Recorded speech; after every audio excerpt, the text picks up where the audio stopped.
A pleasant surprise at the end of a country road. A beautiful break in a modern metropolitan landscape. These are the Lord's Lighthouses, a tour of cherished historic church buildings.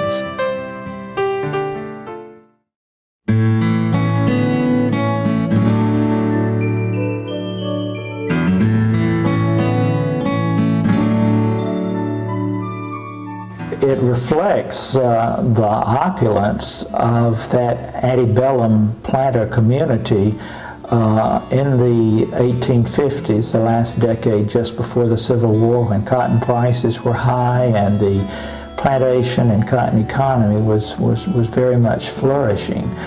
And architecturally speaking, that church is also one of the best Greek Revival country churches of any denomination in the state of Alabama. It has a classic academic facade, a Greek Revival facade with the recessed portico with two columns that are not equidistant, but rather they're spaced unevenly so as to focus on the central door, which opens into the sanctuary. This building was built when 40 people raised $2,800 to erect the building in 1854. And the interior is as perfect in detail as the exterior is. It has the Ionic columns supporting the slave gallery.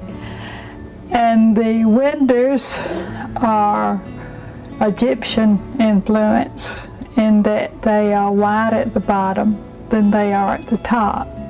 The contractor that did the renovating of the church, and this was in 1958, I believe it was, when he jacked up the rear of the church to repair or replace the pillars under the church. The old brick had deteriorated to the point that they were going to have to be replaced, and he jacked the church up, and he was surprised that the old building lifted up all the way across like a box. Of course, when you stop and think about the location of the church and the time, and being in a rural area, an agricultural section, that there's no residents within a half a mile or 3/4 of a mile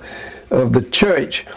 And to think that every winter they set the woods on fire and burned the woods to keep, after the advent of the boll weevil, was to keep the boll weevil from having a place to overwinter through the winter. And to think that a building out there, as isolated as it is, that has come this 150 years is just amazing.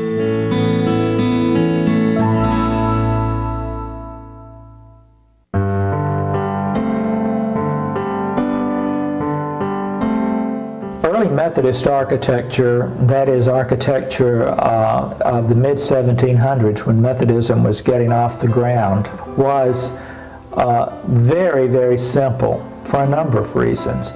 In the first place, the people called Methodists were mostly made up of the humble working class, the poor.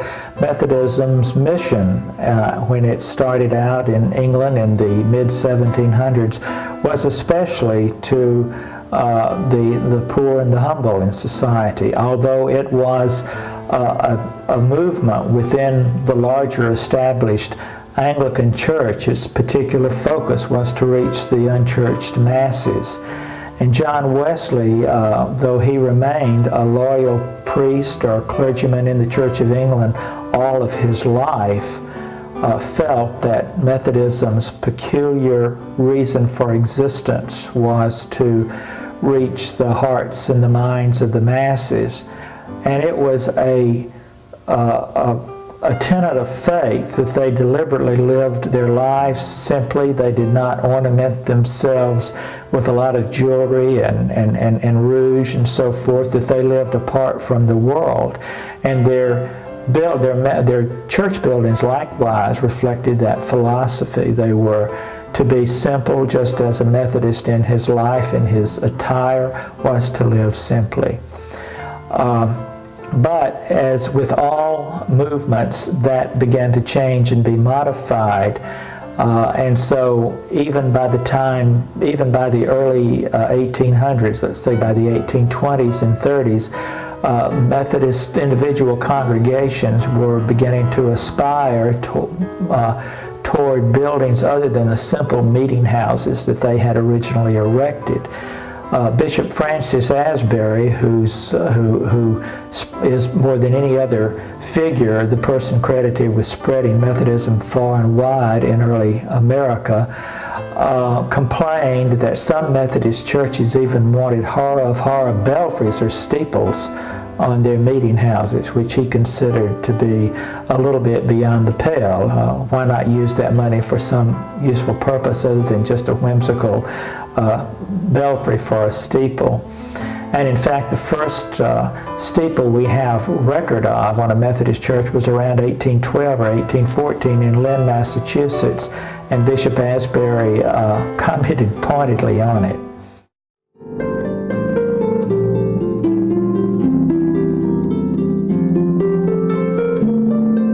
Like neo-Gothic style architecture everywhere, it is very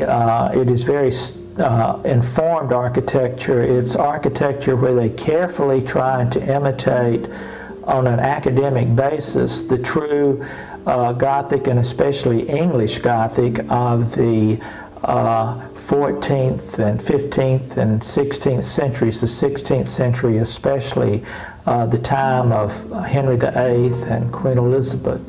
And it was architecture that not only was expensive to build, but you needed a very well-educated and informed architect to produce buildings of this quality and with this kind of convincing Gothic design. But the interesting thing is that they have kept the same design all the way through. They didn't build a modern building next to a Gothic and so on. So they've kept the same theme all the way through, and that's been very good. But the beauty of this church is that the congregation was so firm on its plan to build this church that they did it in the hardest of times. The hard times included the arrival of the Great Depression a year after the work began on the building. All Americans suffered economic hardship during the 1930s. The other setback involved the tragic death of a building inspector and major structural damage on November 29, 1932. They were inspecting it for use on the following Sunday, and this was about Thursday. Two men went into the big tunnel that goes all the way through, all the way around, and one of them's flashlight went out and he struck a match. Well, there was a gas leak in there, so there was an explosion. After the explosion, I was so amazed that they were able to rebuild the facility and open on Thanksgiving Day in 1933 for services.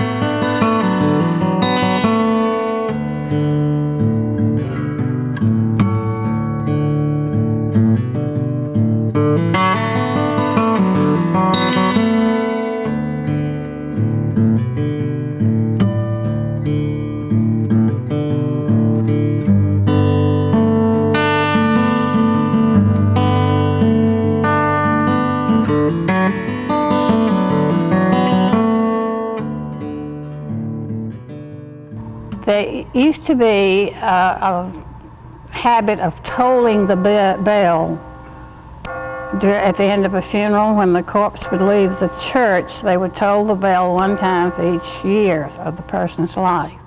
And when my great-grandfather, John Lancaster, was being buried, he was almost 100 years old. And by the time he got to the cemetery, up here, the old Wetumpka Cemetery, the bell had cracked from being rung so many times.